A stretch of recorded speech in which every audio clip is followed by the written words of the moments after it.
Amidst the combination of the lockdown and the job losses and economic decline and financial hardships that so many people are facing.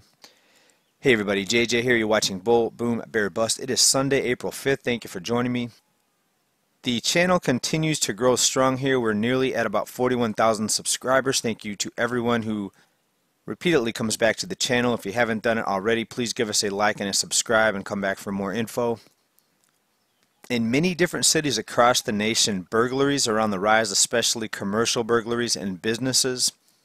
Now, when the economy is running smoothly, when people can easily go out and buy food and supplies, crime is still an issue, especially in certain cities.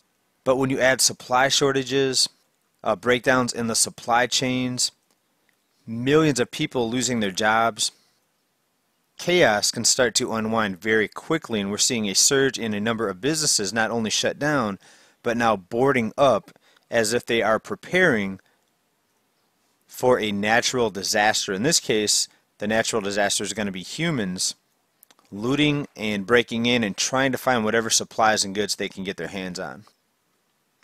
Now we should look at these situations and ask ourselves, how are a lot of these businesses ever going to recover? Typically it's the larger institutions that get the bailouts because they've been defined as too big to fail. But the backbone and the heart of the economy is actually small businesses. Altogether, small businesses provide more jobs than the large institutions. But because the large institutions and corporations make up such a big chunk of the market share, they are the ones that have been defined as too big to fail.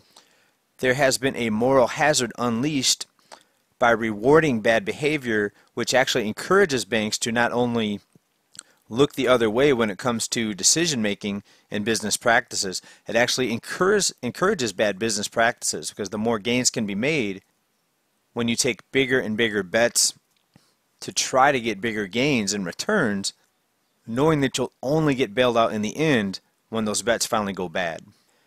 And it's starting to become painfully clear that the economy may never ever be the same as it was. It may recover somewhat, but it'll never be the way that it was before.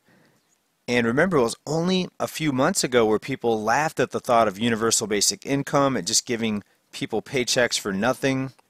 And of course, they had two different sides of the argument. One side said that, well, we're already doing that with the welfare state. But now when you look at the rise in unemployment, and just in a matter of weeks, people losing their ability to even make 1 month's worth of payments on their rental or their mortgage. And now people are having to choose between buying food and paying their rent or mortgage, and they're going to have to choose food in this case. And again, it goes back to the too big to fail institutions, those big banks that have these mortgages on their books of these people that are going to stop paying their mortgages. They will be just fine. But what about the small time investor, the mom and pop with 1 or 2 or maybe 3 rental properties? Right? They are not going to get bailed out, and you start to see these moratoriums now being put on foreclosures and evictions. Well, we need to ask ourselves, how lenient are these too big to fail banks going to be on the actual small time investors that may have a couple properties? Now, we've seen businesses board their windows and their doors up like this before, but usually it's when a big storm's about to hit, a hurricane or a tornado. But this time it appears that the hurricane and the tornado is going to be a desperate population looking to loot and get whatever supplies they can get their hands on. And there are reports after report that break-ins and burglaries are already starting to surge. And just think about it, we've only been in this lockdown for a few weeks. Imagine when unemployment numbers hit 10 million, 20 million, 30 million a week.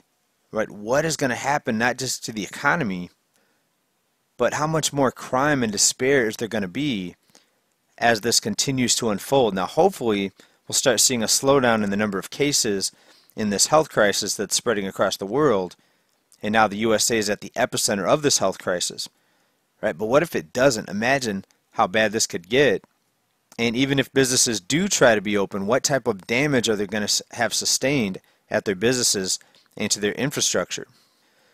They could have thousands, tens of thousands of dollars worth of repair costs just in order to try to reopen again if and when things start getting back to semi-normal. Now, to put some numbers on this, let's take a look at some data here out of the NYPD, out of the Big Apple there. Car thefts spiked 65% in the first quarter 2020. Robberies spiked 25%. Burglaries jumped by 21%.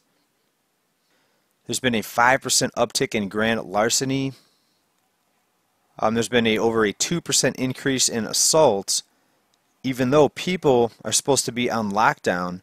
And I read another report that domestic violence calls have been increasing by large numbers. Right? So people, they're going to continue to get more desperate unless things start getting better, unless the bailouts for the people start getting bigger. But even if that happens, think about these supply shortages and the price inflation that we're likely going to see on certain items, especially perishable items that are a lot of times cleaned out at many grocery stores. Things like milk and eggs and cheese and meat. So there's no doubt about it. We're living in very, very scary times, folks. Now, we've tried to warn about this. Let's just take a look back at a few videos that we've talked about these types of issues. Right here, 5 months ago, this report, so this would have been about December of 2019, before hardly anyone had even heard of the health crisis that was starting to come out of there on the other side of the globe. Millions can't afford food. It's an economy of paper. And we talked about in that so many people are living paycheck to paycheck. We're already starting to see a big uptick in people not able to keep up with even their monthly food budget. Right here, 4 months ago, about the beginning of 2020, we already talked about bankruptcies were rising, especially for older Americans, who many of them are on fixed incomes and Social Security. There were already warning signs that this next recession was going to be very brutal, as just about every indicator is much worse now than it was before the financial crisis, even before this health crisis started spreading. Right, automobile delinquencies were rising. Credit card delinquencies were rising, student loan delinquencies were rising, but yet the officials in the administration and the mainstream news pundits were mostly just pointing to the stock market and the manipulated ultra-low fake unemployment number. Well, now there's talks about the unemployment number, the fake one that they look at, that they show on the nightly news. There's talks of that spiking to 25, 30, 35%.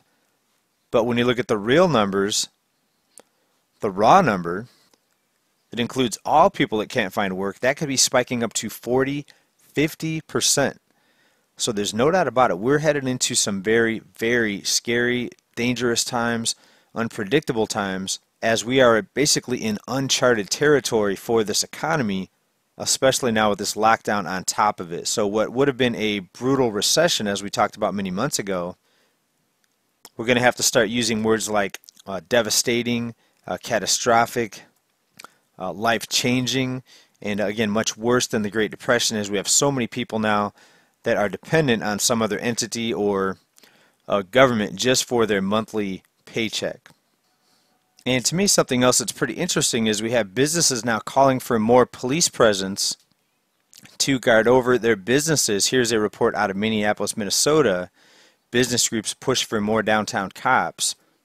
But what if next the cops are forced to be put on lockdown because of the health crisis outbreak that we're seeing, and then all you're going to have is looters and burglars roaming the streets looking for whatever they can find. All right, everybody, we're going to wrap this report up here. Hope you're safe. Hope you're well. Hope you're not going stir crazy if you're in lockdown mode at your home. Hopefully you're finding something to do to entertain yourself. I guess now this would be the time to try to entertain yourself in any way that you can. Actually, GameStop, the video game retailer, reported a big rise in their sales as more people are looking to stay home and stay on lockdown and find something to do. Right, nothing wrong with a little entertainment, little video games to try to keep yourself occupied, but also try to work on yourself if you can. Try to maybe bump up your workout regimen. Find some workouts you can do in the living room without having to go to a gym, because a lot of gyms are closed down. That's what I've been doing. I've been doing some jumping rope, rope jumping here. I'll try to do 200 or 300 rope jumps a day, see how that goes. Try to work my way up to 1,000 and 2,000 and 3,000. We'll keep you tuned in on that over at Patreon for those that like to support me in a different way, there is a link for Patreon down below. Now, there's been a couple people that said they joined Patreon just so they can see what I look like, because I do face-to-face updates on Patreon. If you're joining Patreon to just see what I look like, you're going to be disappointed.